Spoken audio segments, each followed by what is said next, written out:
야! 함께하면 됩니다.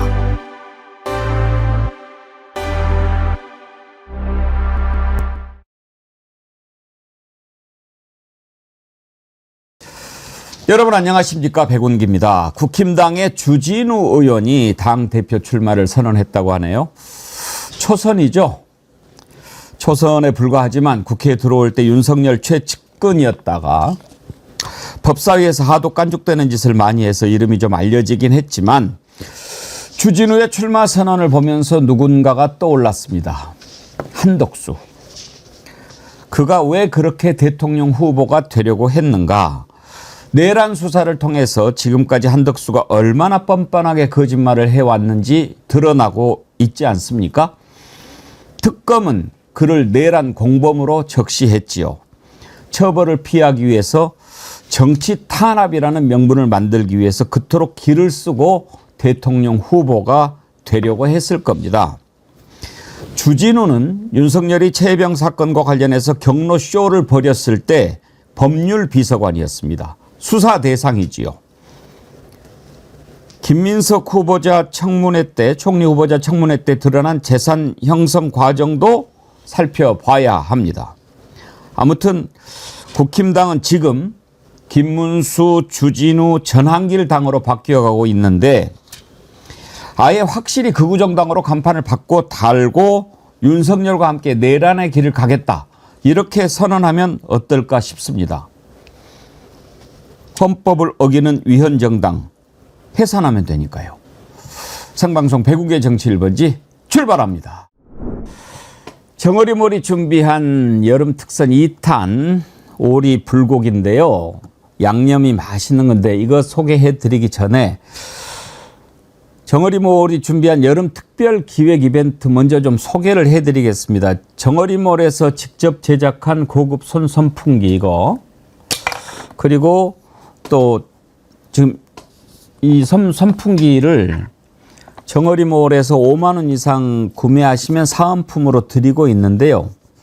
여러분들이 좀 헷갈려 하시는 부분이 있는데 방송에서 소개해 드리는 상품으로만 5만 원 이상 구매하셔야 선물을 드리는 것은 아닙니다. 그러니까 정어리몰에서 어떤 상품을 구매하시더라도 한 번 주문할 때 합계가 5만 원이 넘으면 이 손선 선풍기 보내드리니까요. 방송에서 소개해드리는 상품 구매할 때 아이고 5만 원 안 되는데 그렇게 걱정하지 마시고 정어리몰에 들어가 보면 아주 여러 가지 필요한 상품들이 많이 있으니까 그거랑 함께 하셔서 5만 원이 넘으면 손 선풍기 받을 수 있습니다. 그러니까 이 여름 특별 이벤트, 쿨 썸머 이벤트 여러분들이 잘 이용해서 쓰시기 바랍니다. 이번에 준비한 오리 연탄 불고기, 양념 오리 불고기인데요. 지난번에 1등급 유황 오리로서 여러분들이 많이 사랑해 주셨는데 이번에는 양념 오리 불고기입니다. 매콤 양념, 간장 양념 두 가지가 준비가 되어 있는데 한 팩에 180g, 이걸 모두 5팩 900g을 25,900원 무료 배송으로 보내드린다고 하니까 이거 드시면 한 가족이 또 충분하게 오리로 불고기 파티 하실 수 있을 것 같습니다. 특별 보양식으로 준비한 보양식 2탄 오리 불고기 맛있게 드시고 건강 잘 챙기시기 바랍니다. 예, 아침에 국무회의 장면 여러분께 좀 보여드리느라고 늦게 시작했습니다. 참 고기 한번 먹고 싶고 과일도 한번 먹어보고 싶은데 그럴 여유가 없어서 못 드셔보셨던 분들 이제 지원금이 나와서 그런 것도 좀 드셔보신다. 오늘 미장원도 가겠다. 그런 분도 계신데요. 영덕사람님, 소비 쿠폰 나와서 처음은 의미 있는 곳에 쓰고 싶어서 아파트 경비 아저씨께 바카스 한 통 사드렸습니다. 더운데 너무 수고하시거든요. 이재명 대통령님 감사합니다. 그러셨는데 영덕사람님 정말 칭찬합니다. 원래 정어리 한 마리 추가요 이 아이디를 쓰셨던 분이시죠? 제가 그렇게 알고 있는데 예, 진심으로 예, 잘하셨다 말씀드립니다. 오늘 이재명 대통령 모습을 보면서 단위님 모두 진정성이 느껴졌습니다. 그 리더의 그 직원 훌륭합니다. 날마다 울컥합니다. 박은경님 내란 속의 가짜 대통 보다가 진심으로 국민을 생각해 주시는 대통령을 보니 참으로 눈물겹습니다. 그러셨는데 그런 생각 가지신 분들 많으실 거예요. 그런 마음이 합쳐져 가지고 이 나라가 진짜 대한민국으로 가지 않겠습니까? 자, 수요일 아침 아주 흐뭇한 마음으로 시작하겠습니다. 오늘 함께 하실 세 분 패널 장유미 변호사님 어서 오세요. 네, 안녕하세요. 예, 신인규 정당 바로 세우기 대표님 반갑습니다. 안녕하세요. 오늘 옷이 아주 단정합니다. 네. 커피 쿠폰으로 샀습니까? 어제 저는 고기 사 먹었습니다. 아, 그래요? 예, 불고기 벌써 먹었습니다. 받았어요? 저는 첫날 신청 대상자여가지고 근데 바로 들어오고 또 사용하니까 잘 되더라고요. 그래요? 예. 김지호 민주당 대변인님 어서 오세요. 안녕하세요. 성남 출신 민주당 대변인 김지호입니다. 반갑습니다. 반갑습니다. 네. 성남 출신이세요? 네. 원래 성남에서 태어났어요? 아, 초등학교를 거기서 다녔습니다. 그렇구나. 지금 살고 있는 곳도 성남이고요. 예. 자, 오늘 또 다룰 내용이 많은데 맨 처음에 주진우가 당대표 출마를 선언했다고 그래서 참 이걸 어떻게 봐야 되나. 신인규 대표님. 예. 왜 나온다고 그러는 걸까요? 그 주진우 의원은 사실 수사 대상자인 것은 아마 본인도 알고 세상도 다 아는 공지의 사실일 텐데요. 또 거기다가 검사 출신인데다가 윤석열 대통령실에서 근무했던 그 이력까지 사실상 윤석열 사람으로 볼 수밖에 없는 이제 그런 인사인데 지금 수사망이 좁혀 들어오고 있다 보니까 아무래도 좀 방탄의 도구가 필요했던 거 아닌가 싶어서 뭐 당대표가 되려고 나간다기보다는 그런 당대표 경선 기간을 또 이용해서 본인에 대한 특검의 소환 요구를 좀 최대한 좀 지연해보고자 하는 나름의 좀 모종의 의도가 있는 거 아닌가 싶고요. 또 최근에도 김민석 총리와의 사실 그 인사청문회 과정에서 국민의힘의 총대를 메고 그 여러 가지 문제 제기를 했던 분인데 결국에는 본인의 재산과 본인의 아들 그 재산 문제가 상당히 또 국민 눈높이에 맞지 않는 내용까지 나와가지고요. 저는 이제 국민의힘이 어디까지 망가지는가 그걸 단적으로 보여주는 하나의 사례 아닌가 저는 그렇게 생각합니다. 장유미 변호사님, 주진우는 수사 대상 아닙니까? 왜냐하면 법률비서관이었고요. 예. 최상병 특검과 관련해서도 인사비서관 등등과 관련해서는 공직기관 비서관 등과 관련해서는 이미 압수수색이 단행되기도 했고 본인은 막 엄포를 놓는다고 하더라고요. 나를 뭔가 거론하거나 하면은 다 뭐 고소하겠다, 고발하겠다 이렇게 말을 한다는데 언제까지 그런 태도를 견제할 수 있을 것인지 좀 의아합니다. 왜냐하면 수사가 전방위적으로 되고 있고 그 당시에 법률 검토가 있었던 거 아닙니까? 왜냐하면 통상의 업무상 과실치상으로 의율해가지고 처벌했던 게 너무나 당연한 법리인데 이게 다 뒤틀려 버리거든요. 그럼 그 법리와 관련한 이론 제공은 누가 했을 것인가? 그 당시에 그 업무를 했던 사람에 대한 조사가 필요한 거 아니겠습니까? 그런 말조차도 하면 안 된다라고 엄포를 놓고 있는 상황에서 출마는 왜 했을까? 지금 국민의힘이 완전 경랑 속으로 빠져들고 있죠. 이른바 전환길 씨의 등장으로 친길파니 반길파니 완전히 난리인 상황에서 노선 경쟁을 하는데 떡하니 나온 거예요. 이 사람의 노선은 무엇인가도 불분명해요. 원래는 친한계로 했다라고 하다가 대통령을 또 엄호하기도 했다가 그런 상황 속에서 그러면 정치적 결단은 왜냐면 본인이 초선 의원이에요. 그리고 정치력이 많이 축적되지 않았는데 당권에 도전하겠다고 하는 건 다른 의도가 있는 거 아닌가라고 충분히 합리적인 추론이 가능하게 행동하는 것 같습니다. 이 주진우는요, 윤석열이 경로쇼 벌였을 때, 그러니까 2023년 7월 31일에 800-7070으로 윤석열하고 통화를 했어요. 당시에 법률 비서관이었는데, 이종섭한테 전화하기 10분 전에 11시 43분에 이 번호로 통화한 내용이 밝혀졌죠. 그래서 국회에서 물어보니까 뭐라고 이야기했냐면 1년 전에 몇 초 통화한 것을 어떻게 기억하냐. 그렇게 얘기를 했었어요. 비서관인데 대통령과 그 중요한 시기에 전화한 걸 기억 못한다고 하면 아니 의정 활동을 어떻게 하겠습니까? 이분이 연세가 많은 것도 아니고 이제 50살 정도 되신 것 같은데 이런 식으로 피해가면 안 돼요. 이 주진우 국회의원 자체가 사실은 검사로 윤석열 친윤 검사로 꽃길만 걷다가 그 해운대구 지역구 자체도 어떤 경선이나 공정한 방식이 아닌 전략공천으로 그냥 꽂혀가지고 정말 좋은 지역구에서 별다른 탈 없이 국회의원이 됐다. 지금 그 지역을 양보한 하태경 씨는 아직도 보험연수원장으로 호의호식하고 있습니다. 윤석열 정부에서 뭔가 배려를 해준 것 같은데요. 이런 사람이 어떤 공당에 당대표로 출마한다는 발상 자체가 저는 참 윤석열답다 이런 생각이 듭니다. 출마는 자유죠. 뭐 출마하라고 하세요. 그런데 왜 출마하는지 우리가 저기 궁금하고 이제 또 조사받고 수사받으면 안 나오는 것들이 막 나오더라고요. 그동안에 아니라고 했던 것들을 다 또 기라고 얘기하더라고요. 김성훈이도 그랬죠. 김계환도 그랬죠. 김계환도 이번에 구속영장이 기각이 됐는데 아마 장미 변호사님. 네, 맞습니다. 그 김계환 해병대 사령관이 가가지고 거의 다 인정을 했더라고요. 그러니까요. 그러니까 아마 너 맞고 들어갈래 안 맞고 들어갈래 뭐 이런 것인데 그러니까요. 그런 것을 감안해서 기각이 된 게 네, 아닐까 싶어요. 맞습니다. 그러니까 수사에 제동이 걸렸다라고 진단하는 건 좀 객관적으로 맞지 않다고 그러니까요. 생각하고요. 저는 이건 개인적인 평가입니다만 변호인을 잘 만났구나라는 생각이 들어요. 변호인이 정확하게 분별해 줘야 돼요. 당신이 과거의 입장을 견지하면 유죄는 뭐 받을 거다. 그리고 영장의 구속 가능성도 높을 거다. 유무죄의 가능성을 진단해 줬을 때 그러면 아 진짜 경로서를 안 들었구나. 그럴 수가 없어요. 당사자들이 많거든요. 그러니까 딱 선택을 한 겁니다. 영장실질에서 구속 영장이 발부되면요 아주 기계적으로 구속 기소가 되는 겁니다. 구속 기소가 되면요 최장 6개월 동안은 어쨌든 인신이 확보되는 거예요. 이게 대단히 일단 개인들한테 불이익하거든요. 그러니까 사실상 자백하는 겁니다. 어떤 내용을 자백했냐? VIP 경로설 나 못 들었다. 이게 지금 혐의의 핵심이에요. 왜냐하면 박정훈 대령의 재판에서도 모해위증했다라는 혐의 아닙니까? 처벌받게 하기 위해서 거짓을 지어냈다라는 거예요. 또 하나는 국회 증언감정법 국회에 나가서도 똑같은 취지로 이야기했거든요. 근데 영장실질 판사 앞에 가서는 이렇게 얘기한 겁니다. 아 사실은 들었습니다.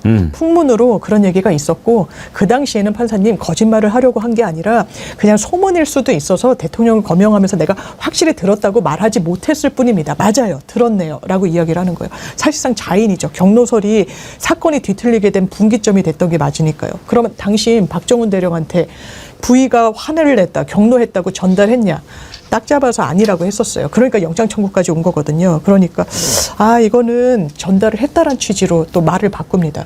자백을 하면요. 본인의 혐의 사실을 인정을 하게 되면요. 그러면 증거인멸과 도주 우려의 필요성이 확 떨어지는 겁니다. 인정을 했는데 뭐하러 증거를 인멸해요? 왜 말을 맞추려고 하거나 도망을 왜 갑니까? 그러니까 지금까지 봤더니 수사에 또 꾸준히 임했네. 뭐 특검이 얘기하는 대로 군 관계자들과 막 이 전화통화한 내역도 다수가 드러나고 있긴 합니다만 자기가 인정을 하네라고 해서 이거는 기각이 됐다고 보는 게 정확합니다. 수사는 더 탄력을 받을 겁니다. 그렇죠.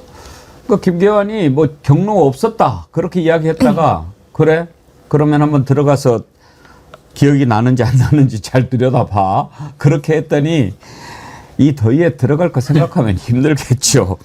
뭐 경로를 인정한 것뿐만 아니라 또 술술 불어요. 거기에요 임기훈이도 있었고요. 뭐 더 다 그렇게 얘기를 하더라고요. 그러니까 이제 뭐 윤석열에 의한 최혜병 사건에 대해서 이 수사 외압이 있었다라는 거는 이제 거의 다 밝혀졌다라고 봐야 되는 거고요.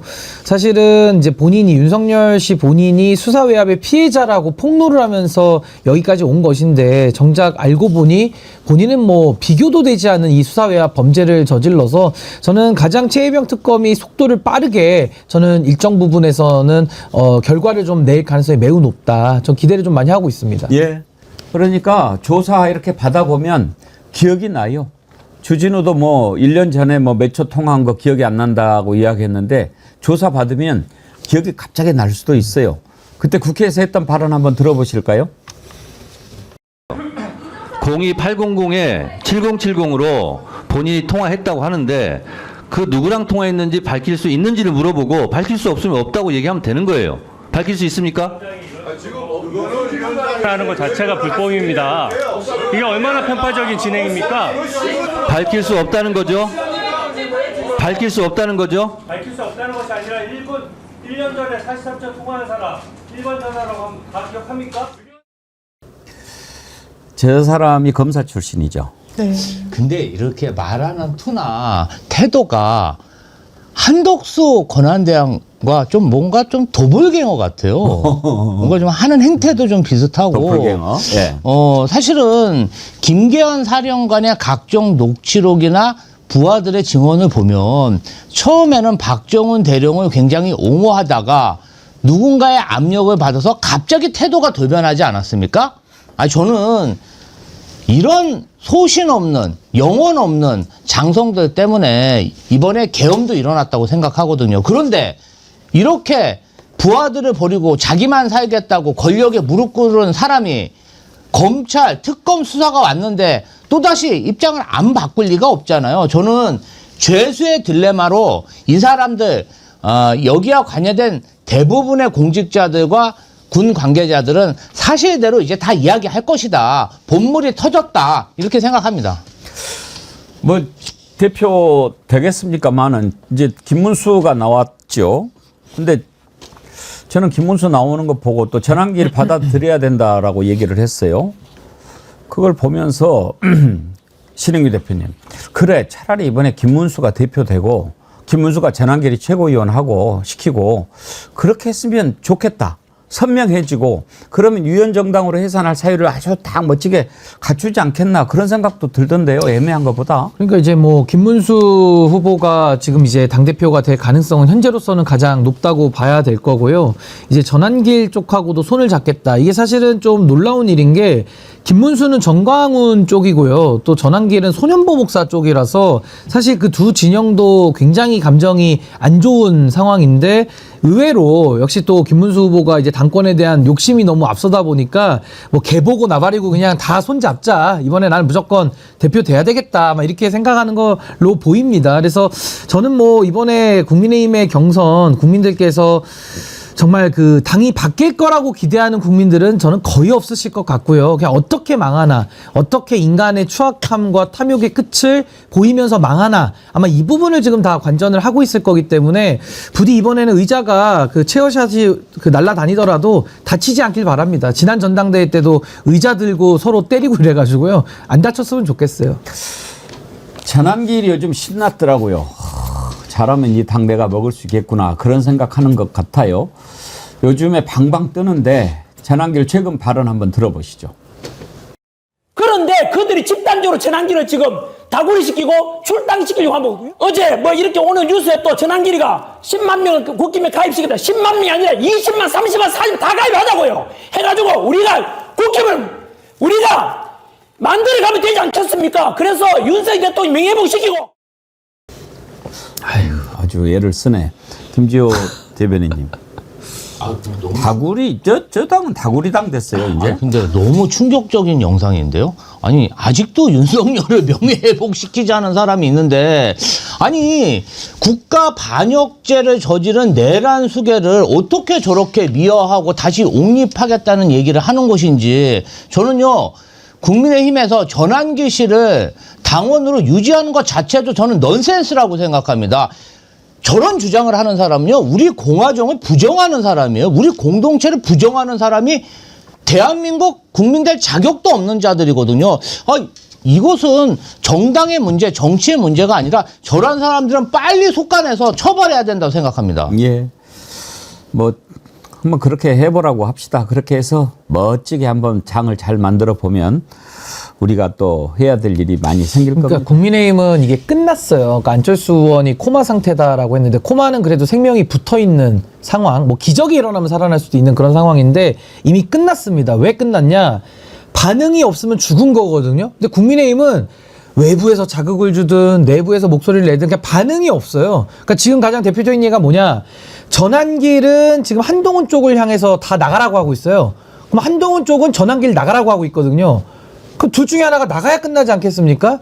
그러니까 이거는 지금 한 지붕을 쓰고 국민의힘이라는 그 알량한 기득권에 서로 기생하고 싶은 마음은 알겠는데 서로가 서로를 향해서 나가라고 하고 있기 때문에 저 당은 유지될 수도 없고 전당대회를 거쳐도 유의미한 어떤 지도체제의 변화를 가져올 수 없는 이미 죽은 상태다. 전 그렇게 봅니다. 예, 오늘 다룰 게 많으니까 다음으로 넘어가도록 하겠습니다. 최성화님, 앵커님 저도 어제 쿠폰 받았어요. 정어리와 함께 조금하면서 슈퍼챗을 5만 원이나 보내셨는데 아이고 이런 건 좀 그 슈퍼챗 말고 이렇게 가족들과 좀 맛있는 것도 좀 드시고 그렇게 하시지 그러셨어요. 감사합니다. 예, 최송아님. 오늘 그걸로 막 파마하러 가겠다고 하는 분들도 많이 계시고 아까 그 아파트 경비원 바카스 사주신 분 영덕사람님 제가 아까 정어리 한 마리 추가요님으로 기억했는데 정어리 한 마리 추가요가 아니고 정어리 절찬리 모집 중. 네, 정어리 절찬리 모집 중님이시죠. 예, 죄송합니다. 이제 확실히 기억하겠습니다. 오늘 앞부분에 이재명 대통령 국무회의 보는 거 너무 흥미진진해서 좋아요 못 누르신 거죠? 지금 2만 명 넘었습니다. 좋아요 잊어버리신 분 좋아요 누르시기 바라고. 방금 속보가 하나 들어왔는데 김건희 특검이 김건희 그림자 아주 김건희를 쫄쫄쫄 따라다니던 조연경 전 대통령 부속실 행정관을 불러서 지금 조사하고 있다고 밝혔습니다. 이 조연경은 목걸이 또 뭐 그때부터 그 얘기가 나왔고요. 특히 나토 2022년 6월에 순방할 때 그때 6천만 원짜리 반클리프 뭐 어떻고 뭐 목걸이 찾잖아요. 그때도 이렇게 같이 갔었고 뭐 완전히 그 얼굴 한번 보여주실 수 있나요? 조연경 행정관. 지금 김건희와 관련해 가지고는 이 조연경 행정관 조사가 필수적이죠. 그리고 또 유경옥이라는 사람도 있어요. 유경옥도 김건희 최측근이고 이 측근이라기보다는 완전히 뭐 따까리죠. 이렇게 옆에서 완전히 수발을 들던 그런 사람들인데 이제 하나하나씩 불러서 조사하지 않겠습니까? 어떤 부분을 들여다볼까 궁금한데 장유미 변호사님 네. 일단 지금 2주 뒤에 출석하라고 통보를 맞습니다. 하지 않았습니까? 예. 8월 6일. 그렇게 길게 잡은 이유가 뭔가 이유. 궁금한데. 있죠. 예. 2주면은요, 본인 스케줄을 정리할 수 있는 거예요. 임박해서, 아우, 나 병원 치료도 받아야 되고, 나 뭐 하고, 이럴 수 있는 기회를 차단하는 겁니다. 김건희 씨 지금까지 어떻게 했어요? 검찰이 특검 발족하기 전에 부를 때는 특검이 수사할 건데 나를 왜 부르냐. 나 특검이 되면 나 성실하게 임하겠다면서 안 가버렸습니다. 그리고 그 이후에 또 부르니까, 아니 지금 대선이 임박했는데 정치 영역에 선거에 영향 줄 수 있을까 못 나가겠다고 했어요. 말도 되지 않는 변명이었습니다. 그리고 또 부르니까 아프다 그랬어요. 입원을 해버렸습니다. 우울증세로 입원을 했었죠. 그런 부분과 관련해서 특검이 다시 이제 부른다. 그리고 김건희 특검에서는 출범 19일 만에 부르는 건데 2주 말미를 준 거예요. 문서로 부르면서 2주면은요 아프니 뭐니 병원 진료니 다 스케줄 정비하고 갈 수 있습니다. 더는 버틸 수가 없는 거예요. 그러니까 김건희 씨 측에서도 가겠다라고 이야기가 나오는 거죠. 이제 수족에 대한 수사가 진행된 겁니다. 샤넬백 통일그룹부터 받았죠. 지금 시가로 하면 그 2개가 3천만 원인데 지금 2개 그대로 갖고 있습니까? 아니요. 다 추적해봤더니 샤넬코리아 압수수색 해봤더니 신발로 가져갔다는 거예요. 유경옥 씨가 교체해 갔다는 거죠. 그것까지 확인이 됐는데 신발 사이즈 맞지 않다는 겁니다. 누가 신으려고 교체해 간 겁니까? 이거를 유경옥, 조연경 이런 사람들이 끝까지 김건희를 보호하려고 할까요? 봤잖아요. 윤석열 씨가 어떻게 나오는지.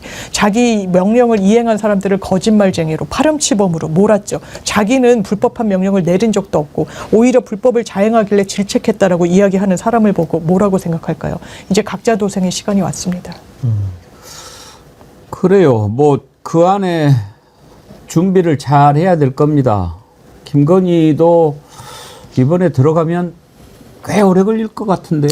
그렇습니다. 뭐 워낙 김건희 이름을 따서 특검법을 하고 있을 뿐만 아니라 지금 3특검의 배후에 김건희의 그림자가 아른아른 거리고 있기 때문에 아마 뭐 형량 같은 거 다 계산하면 거의 뭐 평생을 감옥에 있어야 되지 않을까. 한번 들어가면 못 나올 겁니다.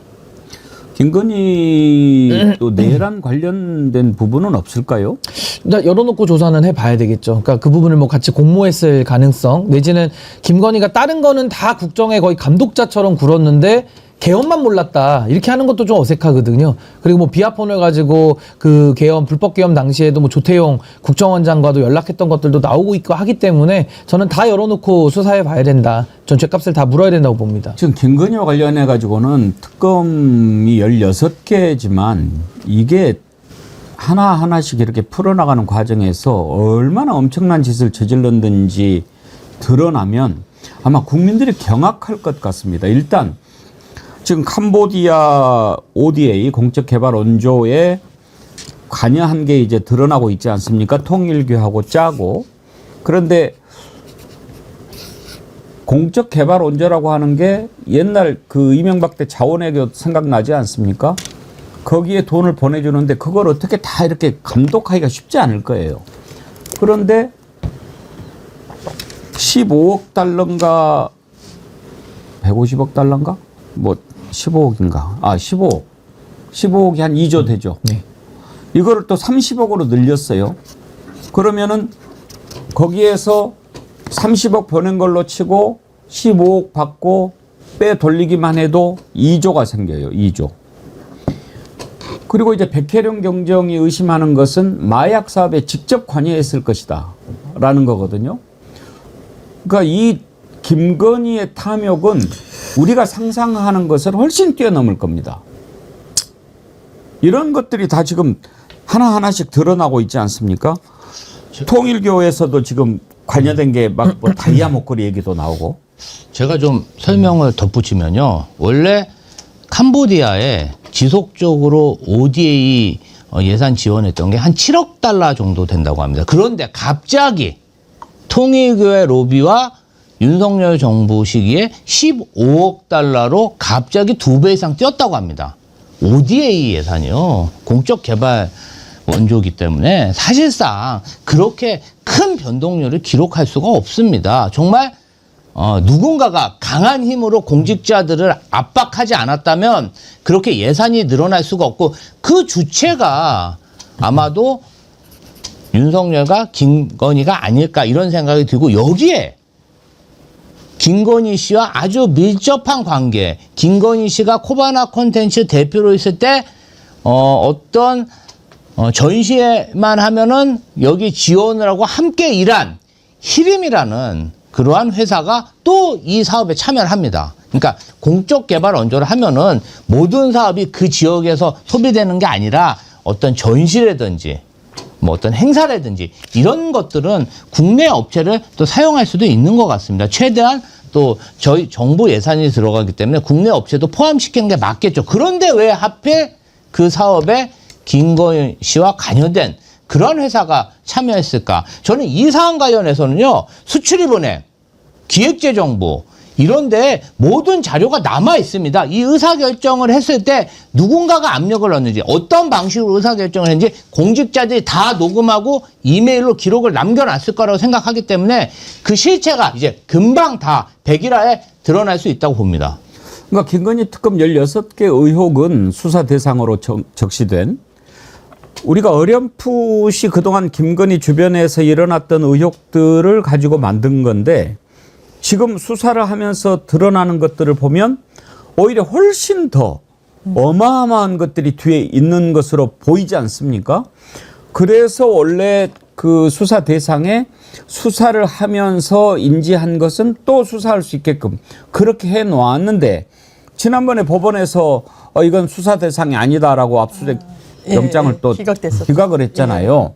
그런 건 좀 잘못된 것 같아요. 그러니까요. 그 당시에도 아마 일반 검찰이었으면 영장 기각되지 않았을 것 같은데 이제 김건희 특검이니까 이 김예성이라는 사람의 자금 흐름이 김건희랑 어떤 연결고리가 있어라고 이제 법원이 좀 물음표를 가졌던 것 같아요. 그럼에도 불구하고 지금 그 사람 도주하고 이랬으니까 저는 그 선택이 잘한 선택이다, 온당한 결정이었다고 판단되지는 않는데 왜냐면 그것도 대단히 수상적인 거예요. 그 당시에 영장이 기각됐습니다만 김예성이라는 사람을 뭘 보고 184억 원이라는 거를 사모펀드 칠레펀드를 만들어가지고 투자를 합니까? 기업들이. 그 당시에 현안이 있었죠. 공정위 이슈가 있었고 금감원에 대해서 해야 되고 카카오 같은 경우에는 상장을 앞두고 이렇게 크게 되면 상장의 결격이 되는 그런 중대한 부분이 있어요. 실제로 투자 이후에는 굉장히 경미한 그런 처분으로 마무리가 됐습니다.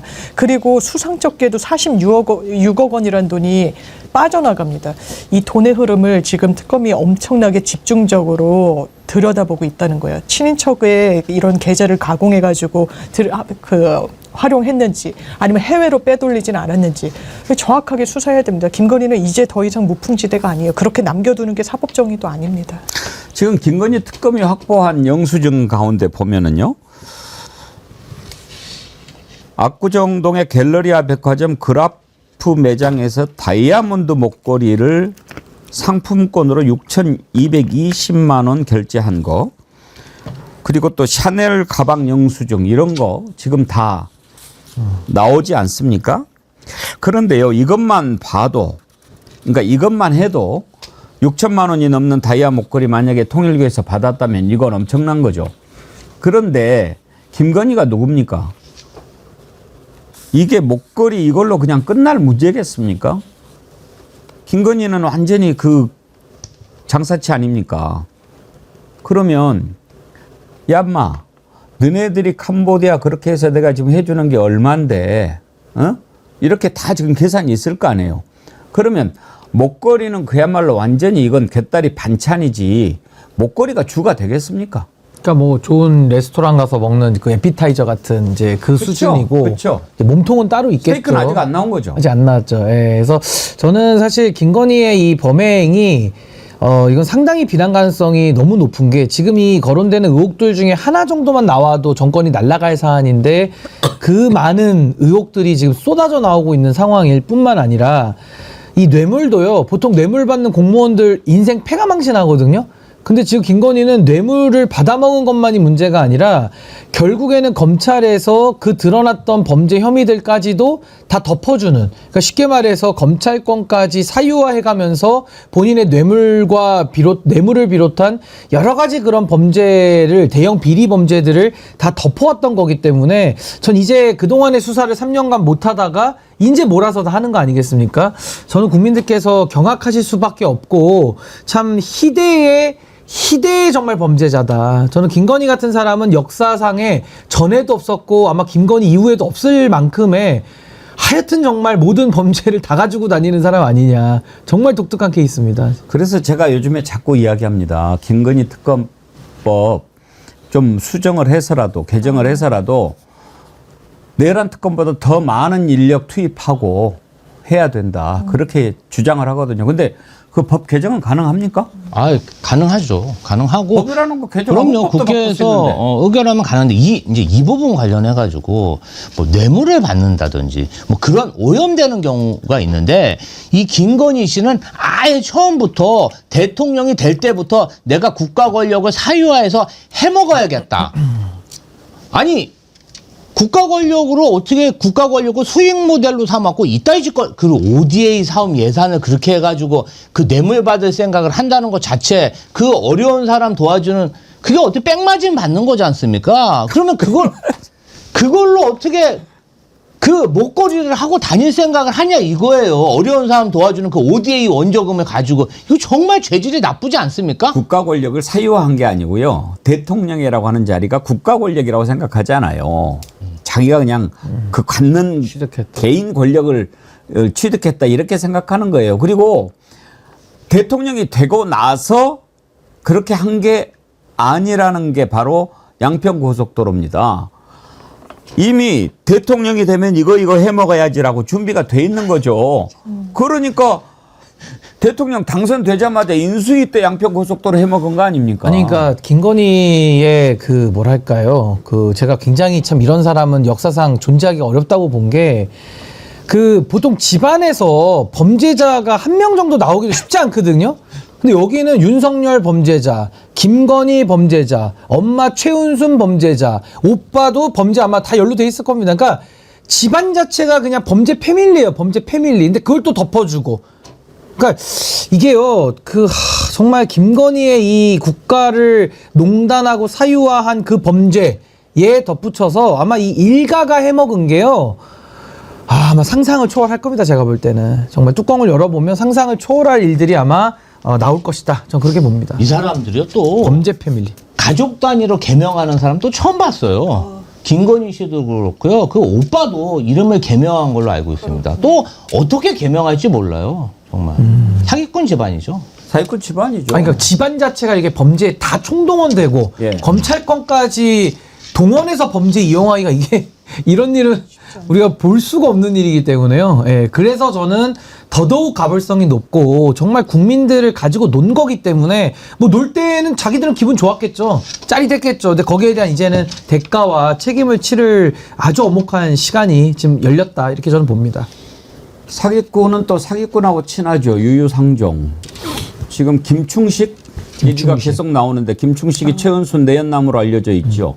김충식이 통일교 문선명 비서 역할을 했었잖아요. 그거 모르세요? 아 처음 듣습니다. 그래요? 그 사진 오늘 그러면 다시 한번 더 보여드려야 되겠네요. 김충식. 지금 저자가 김충식이에요. 문선명이에요. 문선명 옆에 이렇게 조아리고 있는 모습 보잖아요. 그러니까 끼리끼리네.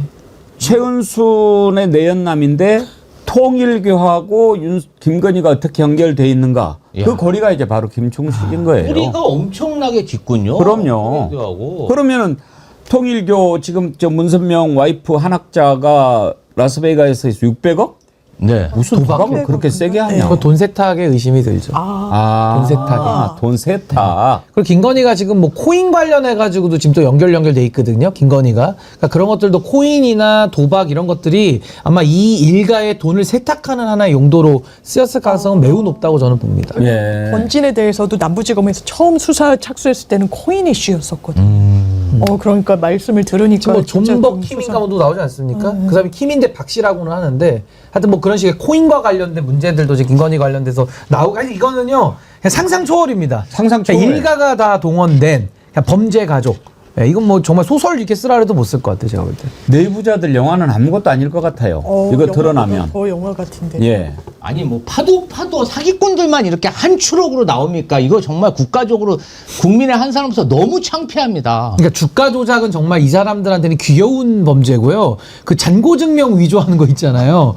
누가 우리가 은행 갈 때 아니 내 통장을 위조를 해가지고 300억이 있다라고 그거 어떻게 만듭니까? 그리고 법원에 막 내고. 그러니까 이 사람들은 정상적인 범주에 있는 사람이 아니다. 이렇게 보는 게 맞죠, 근데 사실. 이 정말 이상한 게요. 금융기관의 잔고를 위조했다. 금융문서 위조한 사람이죠. 그런 사람에게 또 대한민국 금융기관이 막 50억씩 막 투자를 합니다. 이게 있을 수 있는 일이에요. 금융기관은 절대 안 하는 짓이거든요. 보십시오. 주가 조작해서 돈 챙겨. 고속도로 틀어가지고 땅값 올려서 돈 챙겨. 공적개발 원조 자금 보낸다고 해서 거기서 빼먹어가지고 챙겨. 마약 사업에 뛰어들어서 돈 챙겨. 이건 뭐. 그리고 돈 없을 때는 그냥 잔고 증명 바꿔서 돈도 빌리고 바꾸면 갖고 와요. 되고. 그냥 숫자 바꾸면 됩니다. 요새는요. 교도소에서 영치금으로 또 챙기고 있습니다. 명치금 많이 들어왔다. 그래서 그거는 400만 원까지 받고 입금이 안 400만 된다 원인데 해가지고 아주 그건 뭐. 귀여운 수준이죠. 이 액수에 비하면. 그 세 발의 피죠. 세 발의 피. 아이고. 하여튼 이런 것들이 이제 다 드러납니다. 아까 부산이대인님께서 재밌는 걸 보내주셨는데 물이 빠지면 원형이 드러날 겁니다. 지금 좀해 보이지요? 예, 그럴 겁니다. 아니, 그리고 앵커님 더 심각한 게 뭐냐면요. 지금 말씀하신 거는 그냥 부패, 자본시장 범죄에서 우리가 상상을 초월한 거잖아요. 김건희가 더 이게 심각한 게 뭐냐면요. 심지어 정당도 먹거리로 생각한 거예요. 공천권. 그것도 다 팔아먹은 겁니다. 공천권도 팔아먹고 돈 받고 도움받고. 그러니까 정당도 본인들의 비즈니스와 권력 유지의 수단으로 빼먹었다라는 거는 정말 이거는 있을 수 없는 이 범죄자들인 거죠. 제가 볼 때는. 예. 산소 박사 1962년생은 무슨 얘기지? 예. 글을 이해를 못했는데. 자, 이 내용을 오늘 한번 좀 다뤄보아야 되겠습니다. 아까 우리가 국무회의에서 이재명 대통령 참 수해로 고생하고 있는 분들에 대한 그 마음에서 우러나오는 얘기 우리가 들었지요. 그리고 이제 소비 쿠폰 관련해서 얘기했는데 오늘 소비 쿠폰 들어왔다고 슈퍼챗 보내주신 분들 많은데 소비 아이고. 쿠폰 다른 데 쓰시라니까요. 베르사 이후의 장마님 다시 이름 돌아오셨네요. 돌아오는 거 저 좋아합니다. 베르사 이후 장마님 돌아오세요. 가시면 안 돼요. 무슨 말씀인지 아시죠? 가시면 나 진짜 울어요. 친구 가게에 수박 사러 갔다가 2만 원짜리 수박 공짜로 얻었습니다. 대신 정어리에 보냅니다. 예, 아이고. 동천성 님도 슈퍼챗 보내주셨는데 감사드립니다. 무슨 이야기를 드리려고 하냐면 구리시장이요. 저기 정신 나간 놈들이 이렇게 있어요. 그 난리가 났는데 술 마시고 춤추고 또 더 정신 나간 누구는 이런 와중에 휴가 가겠다고 장관급이 정신이 있는 겁니까? 지금 이 수해 복구 현장에서는 안 보면 몰라요. 말로 할 수가 없어요. 지금 또 너무 더워가지고 다시 복구하는데도 너무 힘들고 제가 어제 우연히 SBS인가? 그 프로그램을 봤는데 소를 키우는 한 젊은이가 이번에 이제 결혼 날짜가 얼마 안 남아가지고 지금 막 이렇게 결혼 준비 한창인데 소가 100마리가 떠내려가 버려요. 이제 30살밖에 안 됐어요. 소가 모든 것의 전부 아닙니까? 젊은 아버지 뒤를 이어서 소를 키우는데 60 몇 마리는 현장에서 침수돼서 죽고 그 사진을 이렇게 찍어놨는데 볼 수가 없더라고요. 90 몇 마리는 떠내려가 버리고 집도 다 잠기고 지금 그런 상황이에요. 그런 상황이에요. 그 감당할 수 없는 그런 호우였지 않습니까? 그렇게 해서 지금 복구에 너무나 애를 많이 쓰시고 계신데 그래서 오늘 그 충남 예산 피해가 지금 크지 않았습니까? 이번에 4군데 재난 지역으로 선포가 됐는데 그 충남 예산에 우리 J컴퍼니 정병곤 대표가 자원봉사를 하러 갔더라고요. 참 훌륭하신 분입니다. 지금 돌아왔는데 그 잠깐 현장 한번 보시고 상황이 어땠는지 한번 직접 전화를 연결해서 들어보겠습니다. 먼저 현장 상황 영상을 먼저 한번 보여주시죠. 네.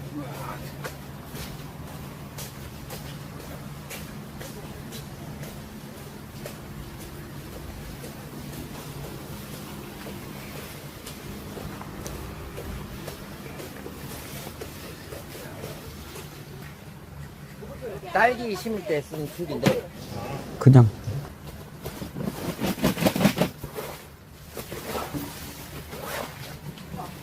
오 센스 짱.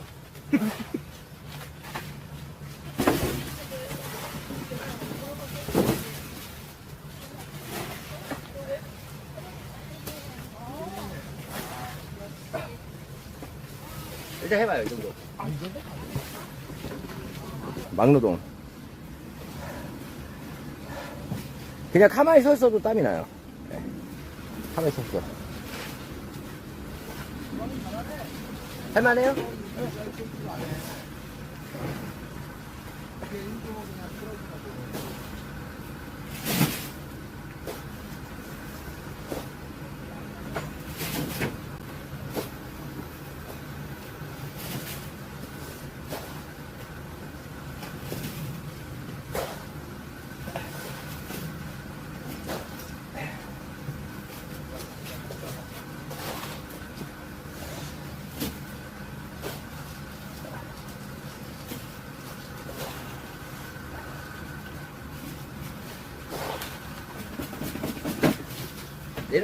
지금 이제 비닐하우스에서 이렇게 복구 작업하는 영상을 잠깐 봤는데요.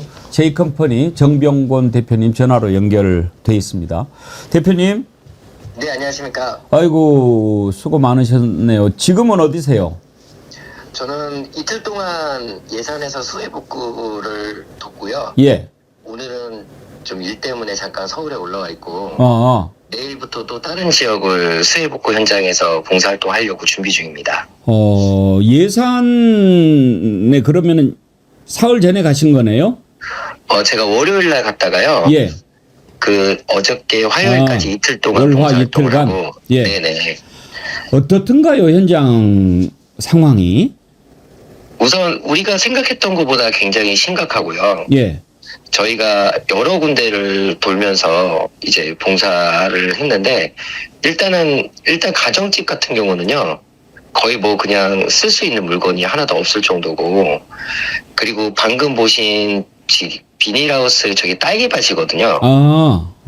저분은 이제 17년 정도 여태까지 딸기 농사를 하셨는데 7년 정도 농사를 하셨는데 물이 이렇게 찬 적이 처음이었어요.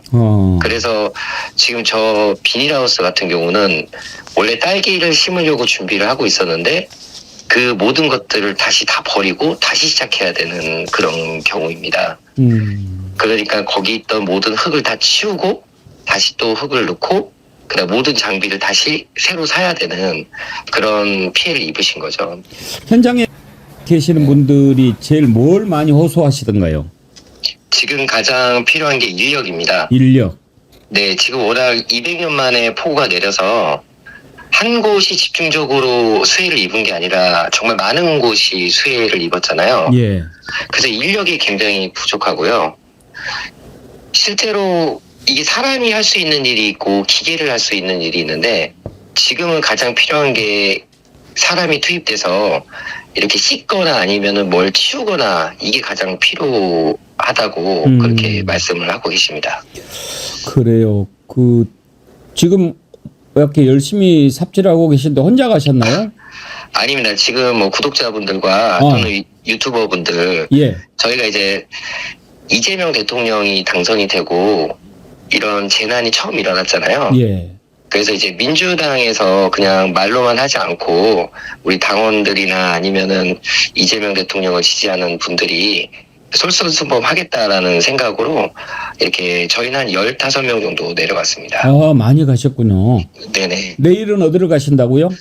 내일은 가평으로 갈지 아니면은 광주를 내려갈지 아니면 또 예산으로 가야 될지 지금 결정을 하려고 준비하고 있고요. 예. 지금 어쨌든 많은 분들이 어떻게 해야 될지 모르시잖아요. 그래서 동사무소에 전화를 하시거나 예산 동사무소나 어디든지 전화하시면 뭐 혼자서도 가셔도 되고 아니면 10명, 20명 또는 단체로 가셔도 되니까 그 예산이나 아니면 각 피해 지역에 그 동사무소에 전화하시면 어디로 봉사활동을 와야 되는지 다 알려주시니까 예. 뭐 그렇게 해서 가보시는 것도 굉장히 좋을 것 같습니다. 예, 그래도 15분이 모여서 이렇게 한 군데라도 가서 도와주면 얼마나 큰 힘이 되겠나. 참, 네.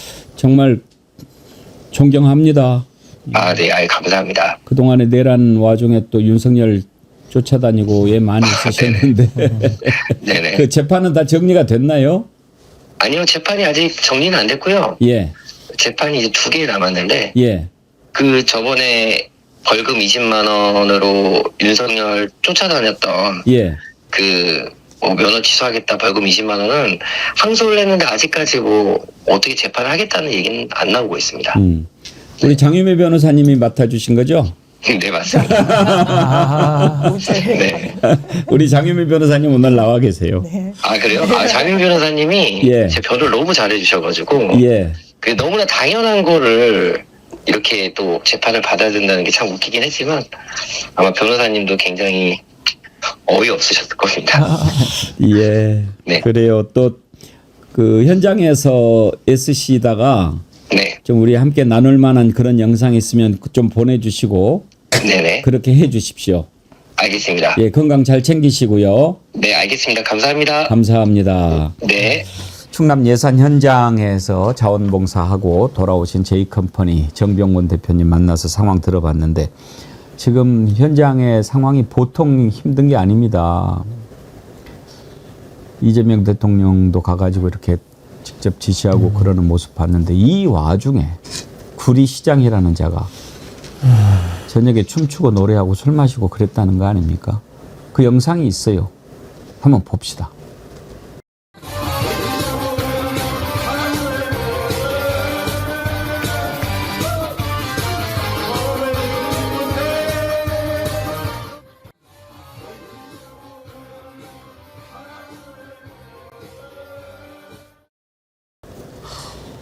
어디 소속이에요? 국민의힘 백경현 구리시장으로 알고 있습니다. 백씨라고? 예. 아, 참. 백경현 국민의힘 구리시장입니다. 우리 백가에 저런 사람 없는데. 아니, 근데 뭐라고 변명합니까? 왜 저렇게 했다고 그래요? 20분뿐이 안 갔고 20분. 술은 안 먹었다. 이렇게 주장하고 있습니다. 얼굴이 불쾌한데? 다시 한 번만 보여줘 보세요.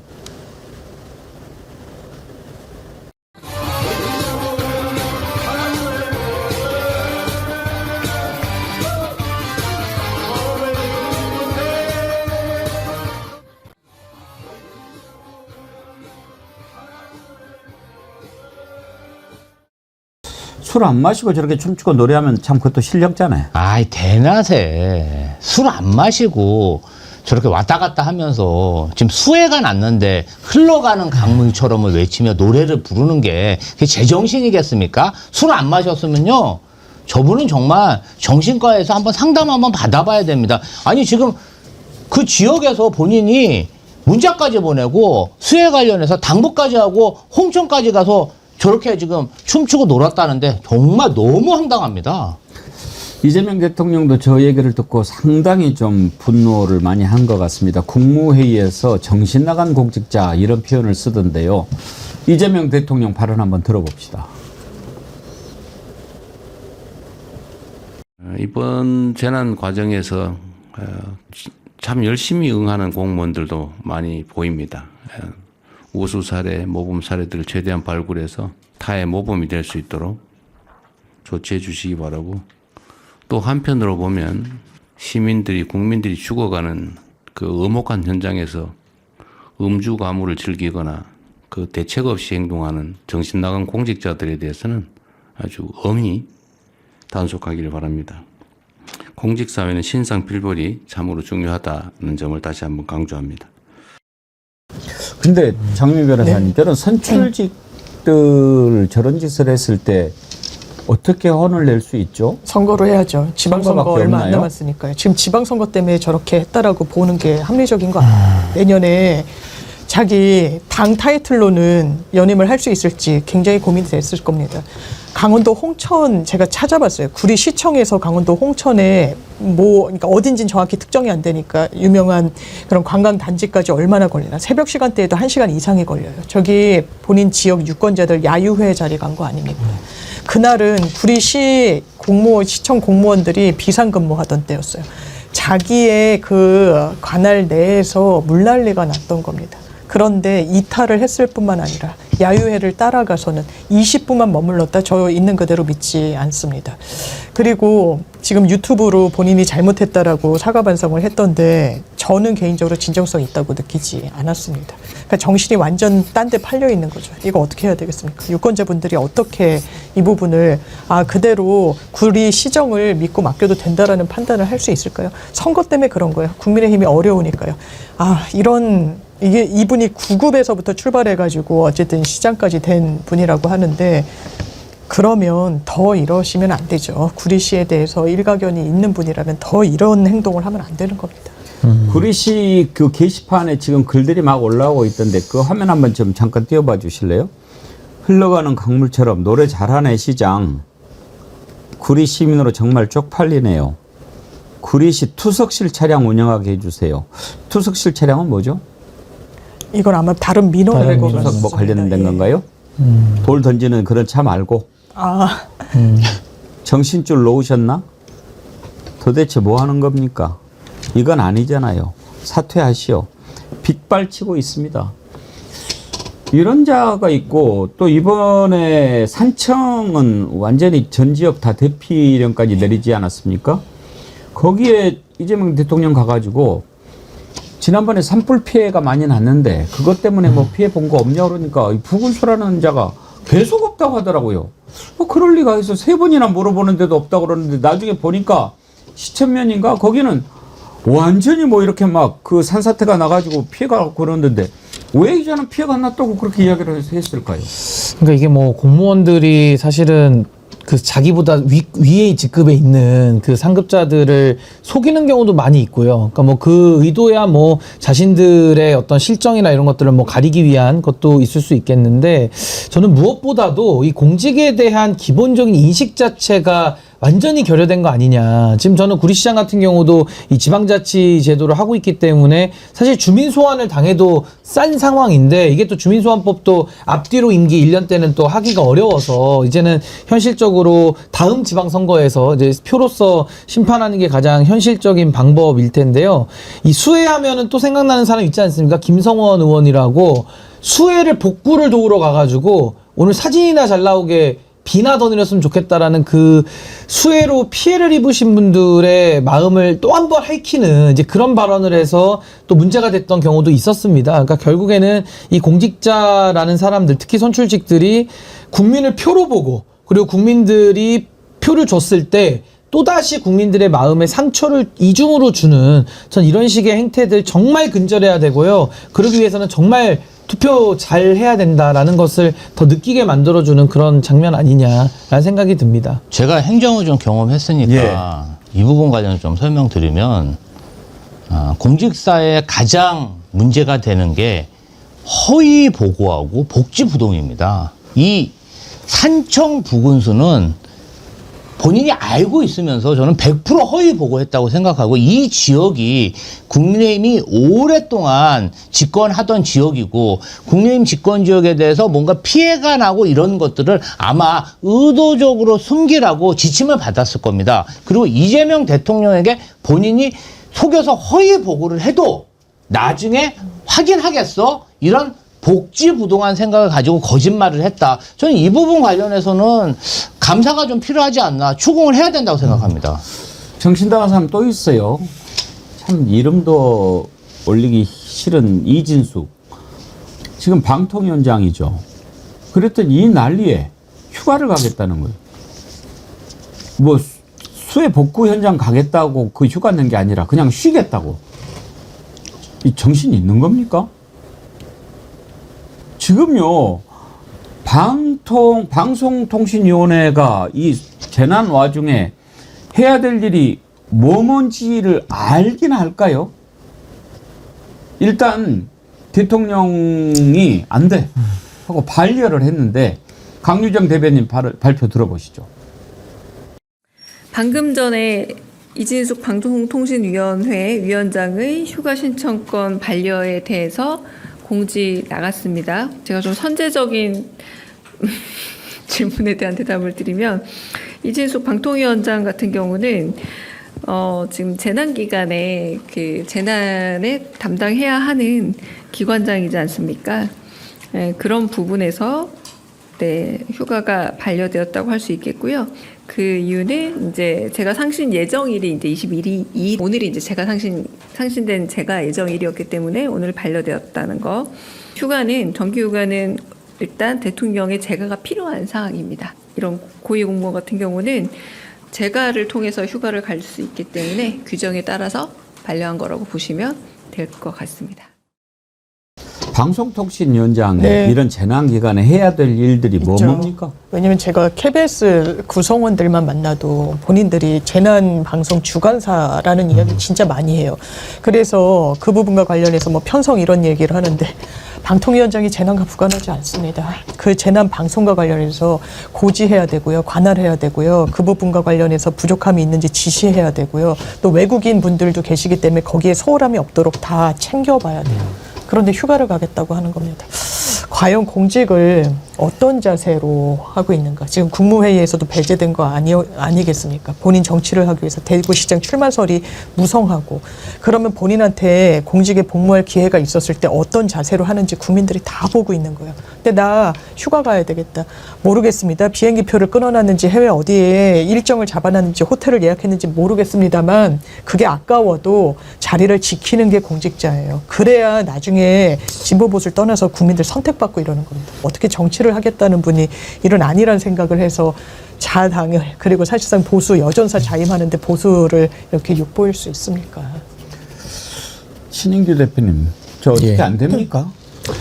그러니까 저는 이진숙 얘기 나올 때마다 참 안타깝고 아쉬운 게 사실 올해 초죠. 올해 초에 이진숙은 탄핵이 올라갔었습니다. 그때 4대 4로 헌법재판소가 다시 직에 복귀를 시킨 건데 사실 그때 탄핵을 인용시켰던 게 맞죠. 엄밀히 말해서 뭐 저럴 줄 몰랐다라고 하면은 저는 그건 헌법재판소가 좀 너무 나이브한 것이고 아마 그때는 뭐 윤석열 탄핵으로 이끌어가기 위한 뭐 하나의 뭐 나름의 뭐 빌드업으로 저는 그냥 넓게 이해를 하고 넘어는 갑니다만은 진짜 이진숙 같은 사람은 파면을 당해도 100번, 1000번을 당해도 싼 사람인데 이 제도적으로는 뭐 방통위원장의 직위를 보장해주는 문제가 있어서 사실은 뭐 탄핵을 다시 해서 뭐 날리는 부분 이거 외에는 현실적으로는 뭐 무리가 좀 있겠습니다만은 진짜 공직자로서는 아예 자질 자체가 안 되는 정말 함량 미달의 인간이다라는 생각이 듭니다. 국민들이 휴가 말고 원하는 건 다른 거 있지 않나요? 그렇죠. 제가 봤을 때는 이진숙 위원장이 마지막으로 빵지 순례를 가려고 휴가를 낸 것 같고요. 진짜 양심도 없는 사람이다. 어떻게까지 이렇게 국정을 혼란시키고 본인 즐기려고 그렇게 휴가까지 냈는지. 이거 왜냐면은 재난재해 방송 해야 되잖아요. 어떻게 저런 생각을 가지고 있습니까? 저는 법을 바꿔서라도 이 사람 빨리 끌어내야 된다고 생각합니다. 장현민님, 밥 먹다가 이진숙 얼굴만 봐도 체합니다. 숟가락 놓거든요. 그만할게요.